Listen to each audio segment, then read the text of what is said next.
Got my hat on. I'm ready. Okay. Good afternoon. It's Robert and Julia Miller with the J. Patel Group and Rethink Real Estate with another exciting real estate update. Happy Merry Christmas. Merry Christmas Eve, That's everybody. right. Yep. Episode number 58. 58. Yep. Please like and subscribe. And describe it. Describe it, yeah. Comment. Maybe that'll get them to below. subscribe to it. I want to thank Stephanie, our amazing transaction coordinator that we... she popped by an elf dust. Yeah, and can't do our job without her amazing abilities and the work we do. So if you haven't done Stephanie. a transaction with the J. Patel Group and met Stephanie, had the pleasure of meeting her, you need to. Right. We're pretty good, spectacular too, but Stephanie holds it all together. That's for sure. right. We can't do it without her. So for sure, with style and grace. That's right. And she gave me a thoughtful gift that will. It's 1,001 dad jokes. That'll keep this going for a while. Right, that's a lot of episodes. That's a lot of I'm going episodes. to torture you with it for a long time. Oh man. Thank you, Stephanie. Very thoughtful and great gift for sure. Speaking of jokes, do you have a joke for us? I do, yeah. Lay I it just on wanted us. to share my letter to Santa this year. Okay. Dear Santa, this year give me a big fat bank account and a slim body. Please don't mix those two up like this past year. I knew where that was going. Yeah. Yeah. Yeah. Well, I have a Christmas joke too. Okay, good. That's time. I love on Christmas Day when the tag says from Mom and Dad, and Dad has absolutely no idea what's in the package. Guilty. True. How is my Christmas shopping for you going? Very well. You've done a very good job. Really, no returns this year. I hope not. You know, our grandchildren and their sizes, you know, sometimes clothes sizes for grandchildren gets I meant my shopping for you. Oh, my. I don't think so. I don't think there will be any returns for Okay, me. good. I did good this year. did That's good. awesome. Oh, boy. Okay, moving on. A little bit of history. Don't forget history this week. Yeah, I'll get it in the right order this week. 1986, experimental plane Voyager completes a non-stop flight around the world. Oh, wow. And what this fails to mention, the most important part, is it did it without refueling. Oh. It went all the way around the world. Wow. Yeah, without refueling. 1975, Franco Harris makes the Immaculate Reception in a December 23rd NFL playoff game for the Pittsburgh Steelers. Steelers, okay. I was wondering who that was. Okay. Oh, yeah. Okay. 1948, the first Midnight Mass broadcast on TV airs December 24th from New York City. Very cool. 1937, Snow White and the Seven Dwarfs, the first animated feature, debuts December 21st. Yes, Walt Disney takes off. 1893, the opera Hansel and Gretel is first performed. Love the opera. 1843, my favorite Christmas movie, Charles Dickens' classic, A Christmas Carol is published December 19th. You'll probably make me watch that tonight, won't you? I love the George C. Scott version. The creepiest one. I don't think it's the creepiest one. I think the old one's the creepiest one. I like the one that has Jim Carrey in it and the animated one. That's funny too.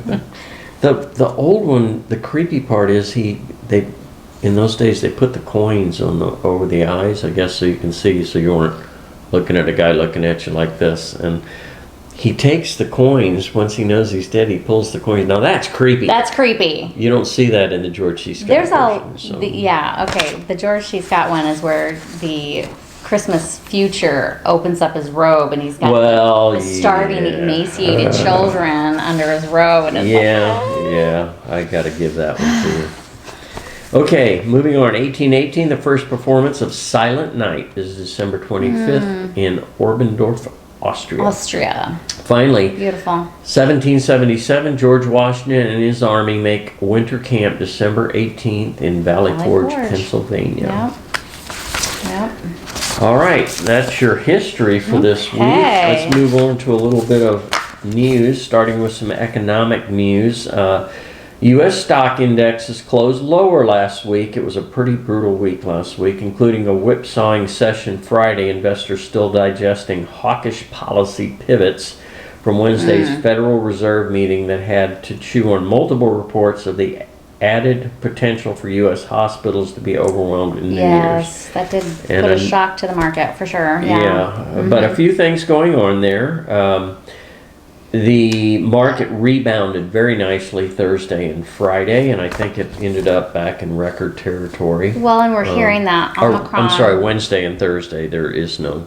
Omicron isn't as brutal as they thought it might be. Yes, it's much milder, although highly transmittable. So I'm wondering if it's going to have a washover effect and we'll actually see possibly an end to... I hope. From your lips to God's ears. Coronavirus. Yeah, I know. I know a lot of people are getting it, but it is a lot of asymptomatic and mild, just mild flu-like symptoms. So, a version of herd immunity, I guess. So we'll see. This could be good news.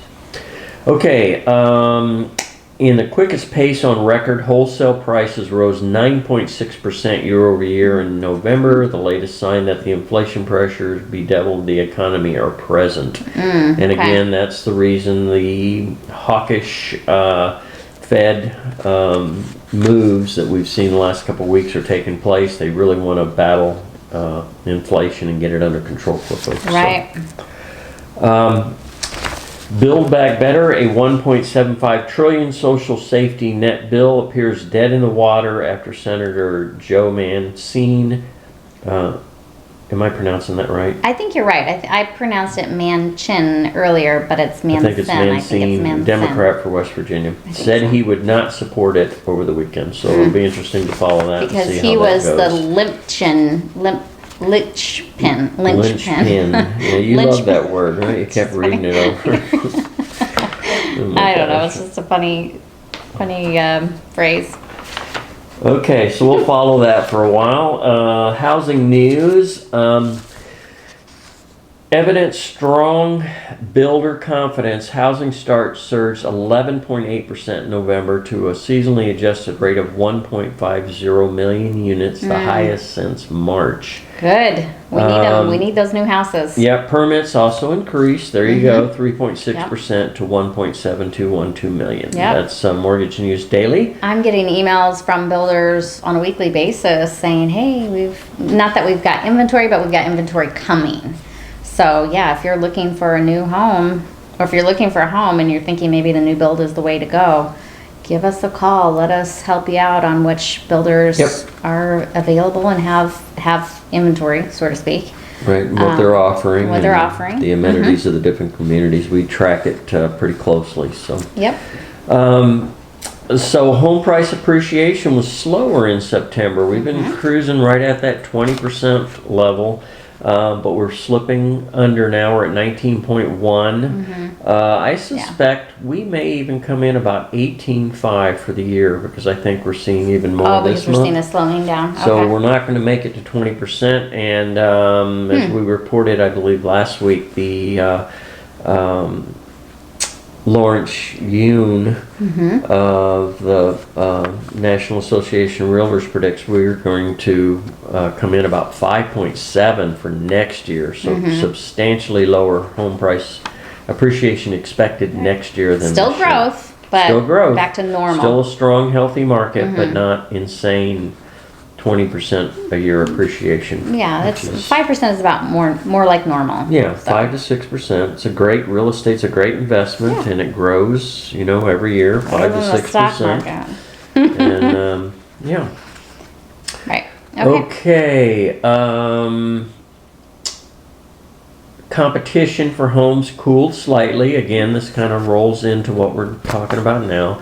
slightly in November, with only 59.5% of offers facing bidding wars. It's still extremely hot. 59% still pretty high, yeah. Yeah, that's a lot of bidding wars. Hard. Yeah, it's hard and on I think buyers. we're going to see that taper off next year. I think we'll see a lot less, a lot longer days on market, and I don't know about a lot longer. I think just kind of more back to typical. yeah, that's what I mean. Yeah. Compared to what we went. Compared to an average of 2 weeks. Yeah.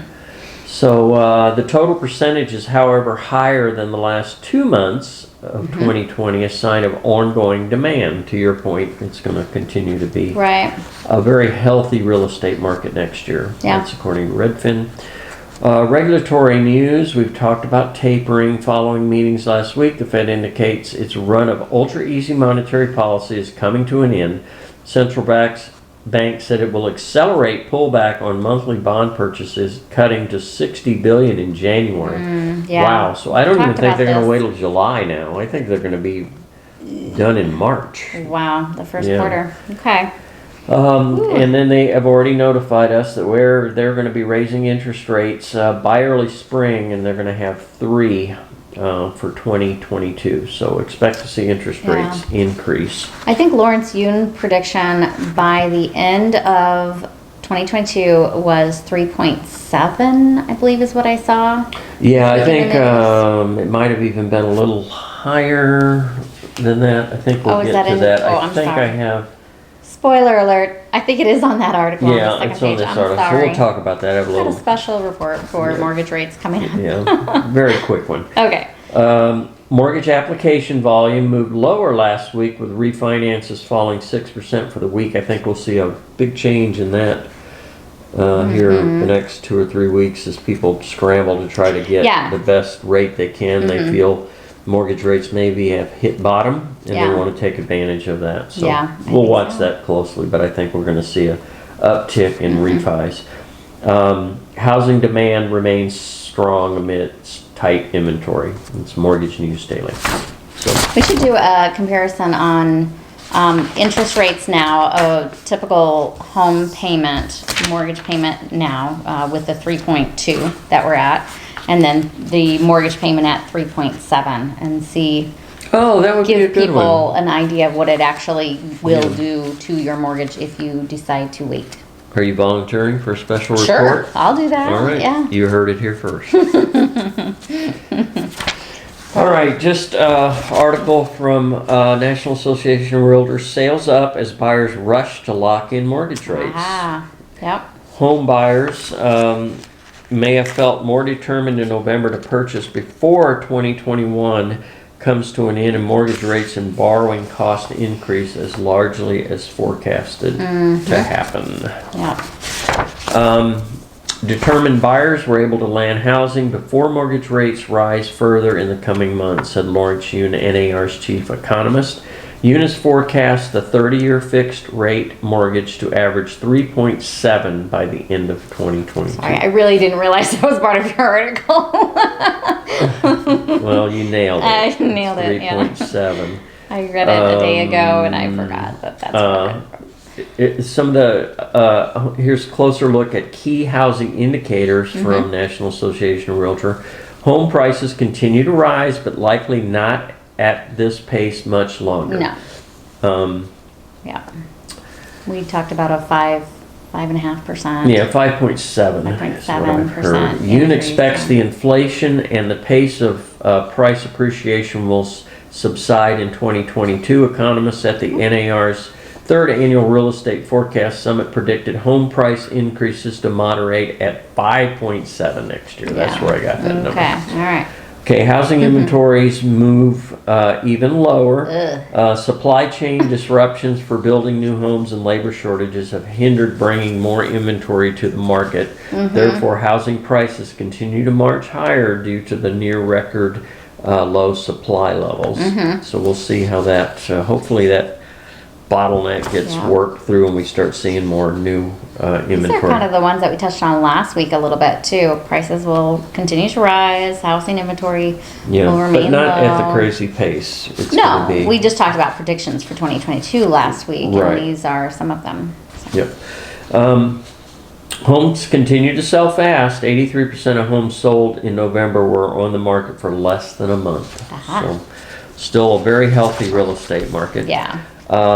Investors remain a strong presence. Individual investors or second home buyers purchased 15% of homes in November. They also tend to account for the biggest bulk of all cash sales, which made up 24% of transactions in November. Okay. Quarter of the market's pretty big. Okay. Yep, and the regional breakdown, every region is up. For the West, existing home sales rose 2.3% in November compared to October. Sales were down 3.6% compared to a year earlier. So again, we're getting back to a normal market, and the median price is $507,200. Oh my goodness! Top 500. Expensive homes, for sure. in the West. Goodness! Wow. Okay, I did not. We're doing this a little earlier, so I do not have new rate updates. So last week's are still what we're reporting: 30-year 3.299, 15-year 2.517, and a VA is still under 3 at 2.965. Okay. All right. I am remiss. I did not do our Valley, Peoria, and Surprise inventory. Oops. I saw Jay had posted in our group like 6,600, 6,693 maybe. Right, and he rolled in coming soon. Actually. So Yeah, that means that it's soon. Probably, if I had to guess, the Valley-wide we're about 6,300, which means we're down about 300. Wow, you think coming soon is that much of the inventory? Wow. Yeah. Okay. Yeah. Okay, locally, Trilogy at Estancia has 10 homes available. Most affordable $524,900, and the most expensive $975,000. Right. Estancia Village has 13 homes available. The most affordable $434,900. The most expensive $908,777. Blackstone Country Club, same 2 homes. Most affordable $815,000. Most expensive $1,430,000. Okay. Portobello has 4 homes. They had a new one just added. I guess, yeah. Their most affordable $525,000, and the most expensive $755,900. Sun City Grand has 26 homes available. Most affordable $350,000, and most expensive $886,500. We haven't seen one of those condos come up for sale in a long time. You notice that? For Sun City Grand, yeah, for Sun City Grand, yeah. Sun City West, we do. We see the. Yeah, Sun City West has a few of those. They have 50 homes available. Most affordable $199,600, and the most expensive $935,000. And then finally, Westbrook Village has 9 homes available. They've added one. Okay. $189,000. That's a 1-bedroom, 1-bath, less than 1,000 square feet condo. Patio home, condo. Condo. Yeah. And the most expensive home in Westbrook Village, $499,999. There are some good deals to be had there. Yep. All right, there is our report for this week. Yep. Want to wish everybody a Merry Christmas. Very Merry Christmas. And enjoy the weekend, and hopefully you get to spend some time with family. And I think we'll be doing a video next week. Should be able to. Yeah, we'll do a video next week on New Year's Eve. New Year's Eve. Yep. Yeah. We won't start drinking wine until after we've done the video. We'll just drink wine while we're doing the video. No. Okay. All right, that's all we've got for now. Yes. Merry Christmas. And spend time with your family. Yeah, spend time with your family, and enjoy this great holiday. That's right. Take care.